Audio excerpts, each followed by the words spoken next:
Welcome back. Hyderabad లో సొంత parking tendering ద్వారా ప్రజల నుంచి లక్షలు దోచేస్తున్నారు బడా మాల్స్ యజమానులు. ఫ్రీ పార్కింగ్ చోట కూడా వ్యాలెట్ పార్కింగ్ తో దోపిడీ చేస్తున్నారు. దీనికి తోడు బల్దియా పార్కింగ్, గ్లాస్ పార్కింగ్ మాఫియా చేతుల్లో ఉన్నాయి. ఈ మాఫియా ఇష్టం వచ్చినట్లు పార్కింగ్ ఫీజులు వసూలు చేస్తూ జనాన్ని జలగల్లా పీకుతింటోంది. 10 రూపాయలు వసూలు చేయాల్సిన 4 వీలర్స్ కు 20, 30, 40 రూపాయలు కూడా వసూలు చేస్తున్నారు. 2 వీలర్ యజమానులైతే తమ గోడు ఎవరికి వెళ్లబోసుకోవాలో అర్థం కాక నానా అవస్థలు పడుతున్నారు. ఎక్కడ బైక్ పెట్టినా 10 రూపాయలు అని రసీదు పెట్టుకుని ప్రత్యక్షం అవుతున్నారు పార్కింగ్ కాంట్రాక్టర్లు. మనం కూకట్పల్లిలో ఉన్నాం. కూకట్పల్లి అంటే దాదాపు కమర్షియల్ జోన్ కి కేర్ ఆఫ్ అడ్రస్ గా చెప్పుకోవచ్చు. ఇక్కడ అనేకమైనటువంటి షాపింగ్ మాల్స్ ఉంటాయి, అలాగే పేరున్నటువంటి రెస్టారెంట్లకు కేర్ ఆఫ్ అడ్రస్ గా ఉంటుంది ఈ ఏరియా. అయితే ఇదే ఇక్కడ ఉన్నటువంటి షాపింగ్ మాల్స్ కానీ రెస్టారెంట్ ఓనర్లకు కానీ పార్కింగ్ రూపంలో కాసుల వర్షాన్ని కురిపిస్తుందని చెప్పుకోవచ్చు. ఇక్కడ చూడొచ్చు, దాదాపు వేలాది వాహనాలు ప్రతిరోజు ఇక్కడ వెళ్తూనే ఉంటాయి. ట్రాఫిక్ అనుకూలంగా కూడా కొన్ని వెహికల్స్ ఉంటాయి. ఇంకోటి పార్కింగ్ ఏరియాలో మరికొన్ని వెహికల్స్ పార్క్ చేస్తూ ఉంటాయి. అయితే ఇక్కడ ఉన్నటువంటి కొన్ని షాపింగ్ మాల్స్ చూడొచ్చు. దాదాపు ఇది ఇక్కడ ఒక పెద్ద షాపింగ్ మాల్ ముందర ఉన్నాము. ఈ షాపింగ్ మాల్లో 10 నుంచి 20 వరకు షాపులు ఉన్నాయి. ఈ షాపుల్లోకి ఎవరైనా రావాలన్నా కానీ ఏదైనా కొనుక్కోవాలన్నా కానీ దాదాపు పర్చేజ్ చేయాల్సిన అవసరం ఉంటుంది. పర్చేజ్ చేయాలంటే ఖచ్చితంగా డబ్బులు ఖర్చు పెట్టి ఇక్కడికి వచ్చినటువంటి కస్టమర్కి పార్కింగ్ అనేది పెద్ద సమస్యగా మారుతుంది. ఈ పార్కింగ్ సమస్యని ఎన్కాష్ చేసుకోవడానికి కూడా ఇక్కడ ఉన్నటువంటి షాపింగ్ మాల్ ఓనర్స్ కూడా రెడీ అయిపోయారు. అందులో భాగంగానే ఇక్కడ చూడొచ్చు, మనం వాలెట్ పార్కింగ్ పేరుతో కూడా తీసుకోవచ్చు. పార్కింగ్ చేసుకోవాలంటే ఖచ్చితంగా మీ జేబుల్లో నుంచి డబ్బులు చెల్లించాల్సిందే అన్నది ఇక్కడ ఉన్నటువంటి షాపింగ్ మాల్ యొక్క నిర్వాహకుల యొక్క పూర్తి స్థాయి నిర్ణయంగా మనం చెప్పుకోవచ్చు. ఇలాంటి షాపింగ్ మాల్స్ లో షాపింగ్ చేయాలన్నా, పక్కనున్న రెస్టారెంట్ లో భోజనం చేయాలన్నా కానీ మీ వెహికల్ పార్కింగ్ తో పాటు పార్కింగ్ ఫీజులు మాత్రం తప్పనిసరిగా పే చేయాల్సిన పరిస్థితి హైదరాబాద్ లో నెలకొందని చెప్పవచ్చు. ఎందుకంటే ఏదైనా షాప్కి వెళ్ళినా కానీ, హోటల్కి వెళ్ళినా కానీ పార్కింగ్ ఫెసిలిటీని ఏర్పాటు చేయాల్సిన బాధ్యత ఆయా సంస్థల మీద ఉంటుంది. కానీ ఇది కూడా ఇక్కడ కమర్షియల్ గా మారుతుంది. ఇక్కడ ప్రత్యేకమైనటువంటి ఒక డివిజన్ కూడా పెట్టారు, వాలెట్ పార్కింగ్.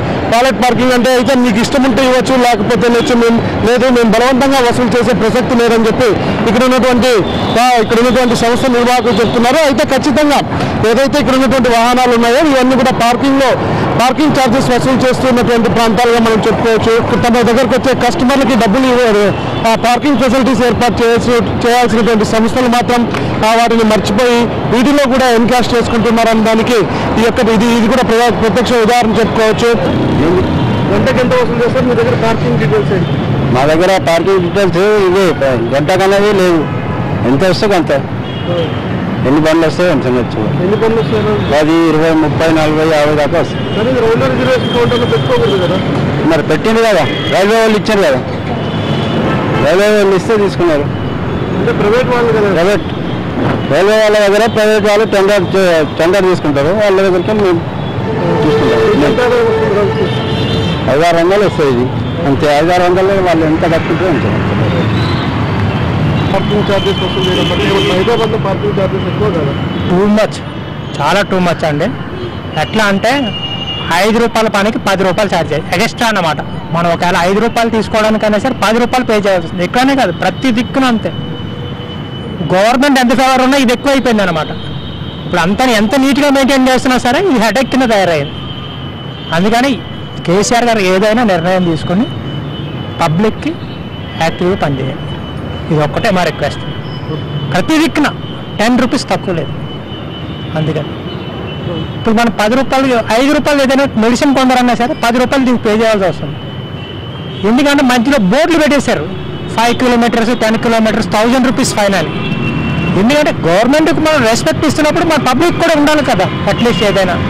అందుకని ప్రస్తుతానికి మనం south central railway reservation counters దగ్గర ఉన్నామంటే ప్రభుత్వానికి సంబంధించినటువంటి రిజర్వేషన్ కౌంటర్లు కూడా ప్రైవేట్ కాంట్రాక్టర్లు వాటిని సొంతం చేసుకొని ఎక్కడైతే కౌంటర్లు ఉంటాయో అక్కడ కూడా పార్కింగ్ ఛార్జెస్ వసూలు చేస్తున్నారు. దీనికి సంబంధించి కూడా మనం చూడొచ్చు, ఇక్కడ ప్రత్యేకంగా బోర్డులు వేశారు. 2 వీలర్స్కి 3 గంటలకు కానీ 10 రూపాయలని, అలాగే 4 వీలర్స్కి 3 గంటలకు కానీ 20 రూపాయలు, అలాగే సైకిల్కి 3 గంటలకు కానీ 3 రూపాయలని. అయితే ఇక్కడ చూడొచ్చు, ఇది స్పష్టంగా మార్చడం జరిగింది. ఎందుకంటే గతంలో 5 రూపాయలు ఉండేది, 10 రూపాయలు ఉండేది, ఆ తర్వాత 2 రూపాయలు ఉండేది.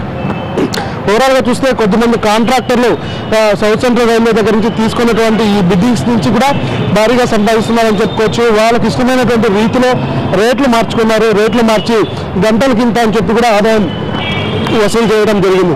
దక్షిణ మధ్య రైల్వే కౌంటర్లు దాదాపు హైదరాబాద్లో 20 నుంచి 90 వరకు ఉంటాయి. ప్రతి ఒక్క దగ్గర కూడా ఇలాంటి పరిస్థితి కొనసాగుతుంది.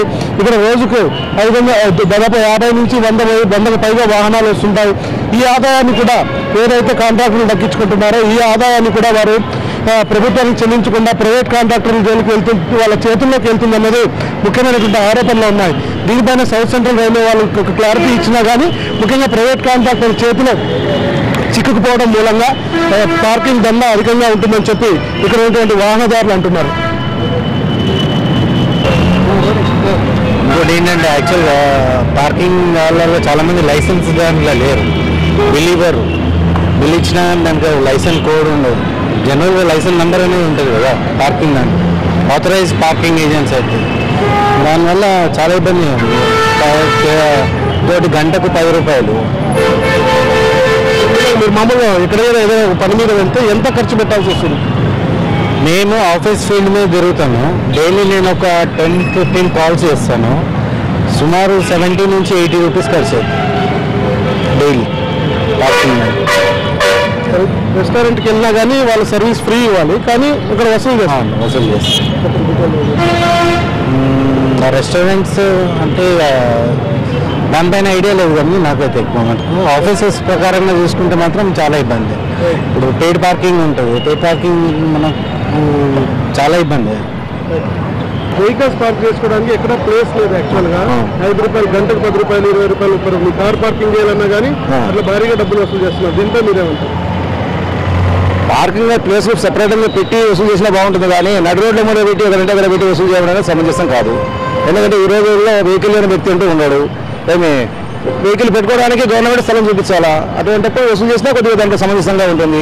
రోడ్ల మీద పెట్టిన దాని గురించి వసూలు చేయడం అనేది అసమంజసం అని నేను అనుకుంటున్నాను. ఇది నా అభిప్రాయం. సిటీలో పార్కింగ్ ఛార్జెస్ వసూలు చేయడానికి ట్రాఫిక్ పోలీసులు కూడా ఒక కారణం అని చెప్పి కూడా ప్రజల్లో ఒక భావన ఉందని చెప్పుకోవచ్చు. ఎందుకంటే ఇక్కడ మనం చూడొచ్చు, దాదాపు ఇక్కడ నో పార్కింగ్ 50 మీటర్లకు అటువైపు ఇటువైపు పార్కింగ్ చేస్తే ఖచ్చితంగా 1000 రూపాయలు జరిమానా వేస్తామని చెప్పి ఇక్కడ ఉన్నటువంటి ట్రాఫిక్ విభాగం పోలీసులతో పాటు జిహెచ్ఎంసీ కూడా ఒక బోర్డు పెట్టడం జరిగింది. అయితే మరి ఎక్కడ పార్కింగ్ చేయాలి? ఇక్కడ ఉన్నటువంటి రెగ్యులర్ ప్రాంతాల్లో పార్కింగ్ చేయాలంటే కనీస వసతులు కానీ కనీస పార్కింగ్ ప్లేస్ అవసరం, కానీ ఇక్కడ పార్కింగ్ చేసుకోవడానికి అనుకూలంగా లేదు. ఇది కూడా ప్రైవేట్ వాళ్ళు ఎవరైతే ఉన్నారో వాళ్ళకి వరంగా మారుతుందని చెప్పుకోవచ్చు. కొంతమంది ఇక్కడికి కూతవేటు దూరంలో పార్కింగ్ చేసుకొని రావాలంటే ఒక 10 రూపాయల పని ఉంటే దాదాపు 20 రూపాయలు పార్కింగ్ ఖర్చు పెట్టడానికి కూడా ఇక్కడ ఒక విధానం కొనసాగుతుందని చెప్పుకోవచ్చు. ఎందుకంటే పార్కింగ్ ఫెసిలిటీని చూపించాల్సినటువంటి ప్రభుత్వం కానీ జిహెచ్ఎంసీ కానీ ట్రాఫిక్ అధికారులు కానీ ఎక్కడ కూడా ఫెసిలిటీ ఏర్పాటు చేయకపోవడం మూలంగా ఇక్కడ ఉన్నటువంటి దగ్గరగా ఉన్నటువంటి షాపింగ్ మాల్స్లో పార్కింగ్ దందా ఎక్కువగా జరుగుతుంది. దాదాపు ఈ ప్రాంతంలోనే పార్కింగ్ ఒక బిజినెస్ ఏటా 10 కోట్ల వరకు వసూలు అవుతుందని చెప్పి స్థానికంగా ఉన్నటువంటి జిహెచ్ఎంసీ అధికారులు లెక్క తేల్చడం జరిగింది. ఇవి న్యూస్ ఆన్లైన్ విశేషాలు. నమస్తే.